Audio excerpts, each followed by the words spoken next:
Alors pour commencer, est-ce qu'on s'imagine enfant devenir un élu? On écoute la réponse de vos collègues à cette question. Jamais. Non, absolument jamais. Jamais j'ai pensé un seul instant que je serais parlementaire des Landes. Non, je ne le pensais pas, je ne l'imaginais pas et je ne l'espérais pas. Qu'en est-il pour vous? Monsieur Rousset, peut-être? Je crois que l'envie m'est venue assez tôt. Assez tôt. Je ne sais pas vers quel âge. Adolescent? Ouais, plutôt. Vous savez, j'ai vu un jour toutes les usines de mon village de Forêt fermées. Ça vous laisse quoi? Ça vous indigne? Et puis je me suis retrouvé longtemps après dans une responsabilité de reconversion industrielle. J'ai réalisé cela il n'y a pas très très longtemps. Quand les usines ont fermé, il y en avait plus de 30 dans un village de 5000 habitants. On est allé manifester, c'était dans le Forêt, c'était à Saint-Étienne. Je me suis aperçu que simplement manifester dans les rues parce qu'une usine fermait ne suffisait pas pour retrouver de l'emploi et du travail dans son village. Qu'est-ce qui vous différencie avec les autres citoyens qui s'engagent mais pas en politique? Pourquoi la politique?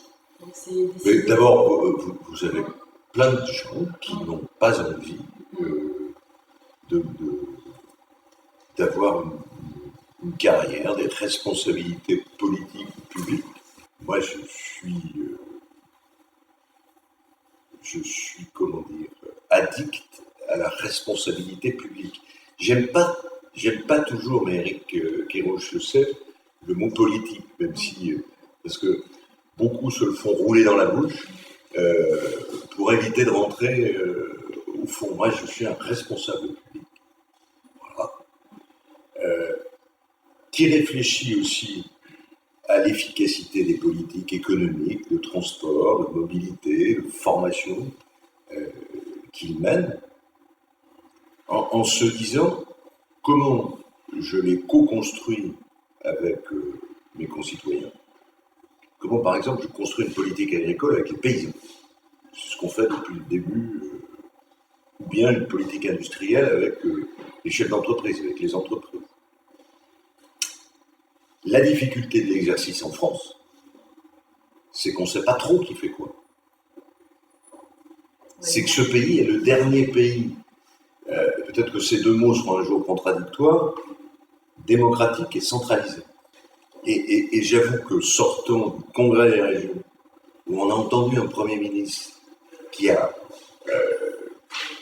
recentralise tout, alors qu'on sait l'efficacité des politiques, qu'elles soient à l'échelle d'une commune, d'un département et d'une région, c'est une incompréhension totale qui existe aujourd'hui.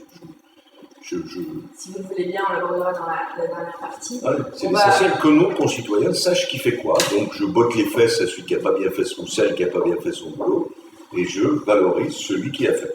Mais là, vous savez, quand vous coupez un ruban d'une salle des fêtes dans un village, souvent il y a 8 personnes derrière le ruban. Qui est responsable du coup? On ne sait pas qui fait quoi. Et ça, c'est ça qui ne marche pas chez nous. On a évoqué au début de l'émission la source de votre engagement et tous ces quelques années d'expérience aujourd'hui. Comment vous faites pour la conserver? J'ai entendu parler d'injustice, peut-être un engagement plus politisé par rapport à un parti, contre un parti. Qu'est-ce qui fait qu'on arrive à garder on est autour de la table. Autour de la table, d'abord passionné, et ensuite, je crois qu'on est choqué par l'injustice. Après, comment on le décline sur l'engagement politique? Qu'est-ce qu'on observe dans notre pays?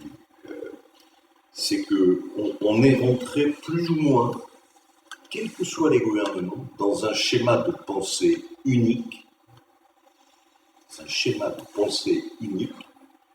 dont la quintessence est peut-être ce gouvernement. Voilà. Quand je regarde les choix politiques qui sont faits dans d'autres pays, y compris des pays qui ont des gouvernements dits de droite, il y a parfois des positions. Service public de mobilité. Vous évoquiez la mobilité.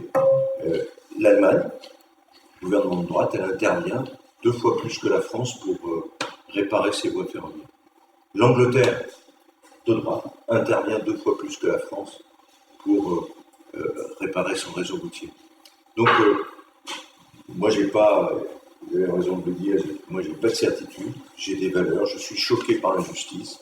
Ce qui me choque le plus aujourd'hui, c'est qu'il y a de moins en moins d'ascenseur social. Et une société qui n'a pas d'ascenseur social, à un moment donné, elle explose. Et c'est tout le paradoxe de ce que l'on vit.